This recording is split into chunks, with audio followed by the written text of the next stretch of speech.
హైదరాబాద్ గుడిమల్కాపూర్లోని అంకుర హాస్పిటల్లో జరిగిన అగ్ని ప్రమాదం పైన రాష్ట్ర వైద్య ఆరోగ్య అలాగే కుటుంబ సంక్షేమ శాఖ మంత్రి దామోదర్ రాజనరసింహ ఆరా తీశారు.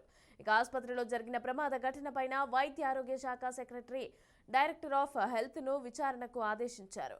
ఇక పేషెంట్ల పరిస్థితి గురించి అడిగి తెలుసుకున్నారు. ఇతర ఆసుపత్రుల్లో సదరు పేషెంట్లకు వైద్యం అందించాలని సూచించారు. సంఘటన జరిగిన ఆసుపత్రిని సందర్శించి అన్ని వివరాలు కూడా సేకరించాలని మంత్రి ఆదేశించారు.